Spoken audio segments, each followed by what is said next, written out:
બાજરીના રોટલા જોડે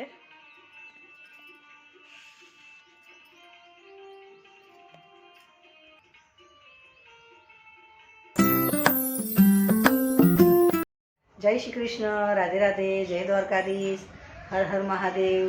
મિત્રો, સ્વાગત છે તમારું મારા નવા બ્લોગમાં. મિત્રો, સવારના 9:30 વાગી ગયા છે, તો હું બધાને ગુડ મોર્નિંગ. ને કેમ છો તમે? બધા મજામાં? બધા મજામાં રહ્યો. દ્વારકાધીશ બધાને સારા સારા રાખે, મસ્ત રાખે. તો મિત્રો, બધું ઘરનું કામ પતી ગયું છે. હવે જમવાનું બનાવવાનું છે, પણ આજે જમવાનું શું બનાવવાનું છે ખબર છે? આજે અલગ વસ્તુ બનાવવાની છે. એટલે જમવાનું જ બનાવવાનું છે. ચલો, હવે આમાં કરી લઈશ.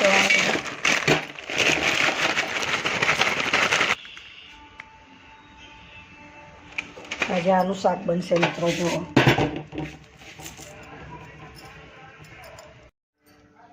ટામેટું, લીલા મરચાં, મીઠી લીમડી અને ડુંગળી અહીંયા કઢાઈ મૂકી દીધી છે.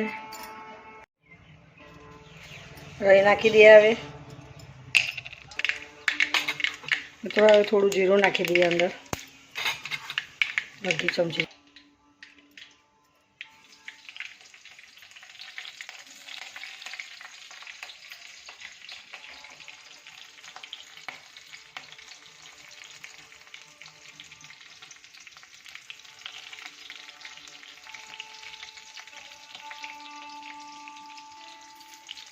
મીઠી લીમડી,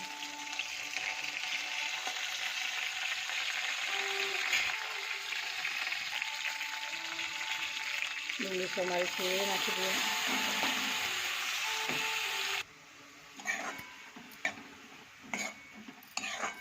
તો મિત્રો, આજે ચવાણાનું શાક બનાવવાનું છે.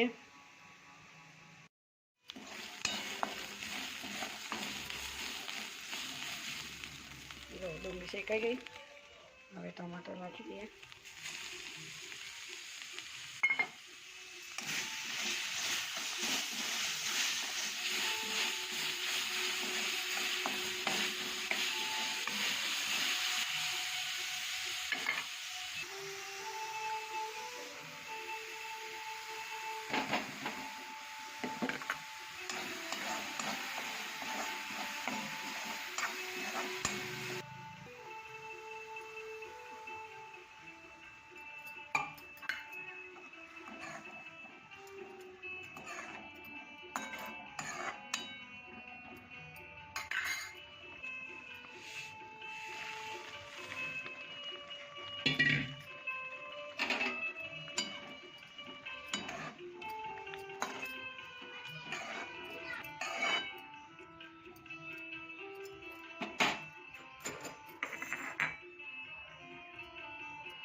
જો મિત્રો, ચૂલો સળગાવી દીધો છે અને કલાડી મૂકી દીધી છે. તો હવે બાજરીના રોટલા બનાવી દો ફટાફટ.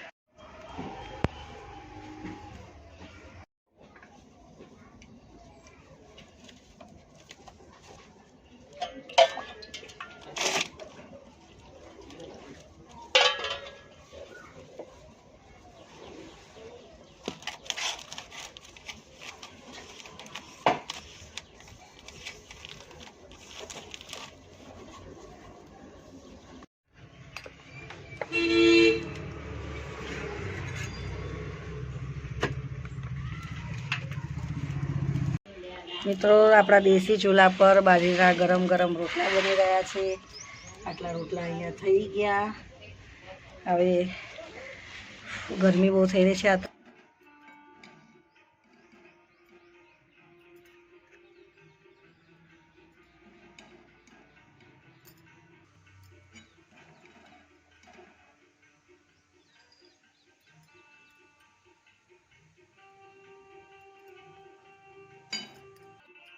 ચવાણાનું શાક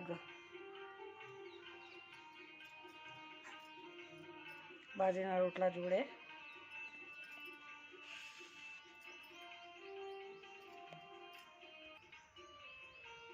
જમવાનું બની ગયું. મસ્ત બાજરીના રોટલા બનાવ્યા અને ચવાણાનું આજે શાક બનાવ્યું. તો ચાલો, આજ માટે આટલું. ચેનલ પર તો સબસ્ક્રાઈબ કરજો. વિડીયો સારા લાગે તો લાઈક, શેર, કોમેન્ટ કરજો. તો મળે નવા બ્લોગમાં. જય શ્રી કૃષ્ણ, રાધે રાધે, જય દ્વારકાધીશ, હર હર મહાદેવ. બાય બધાને.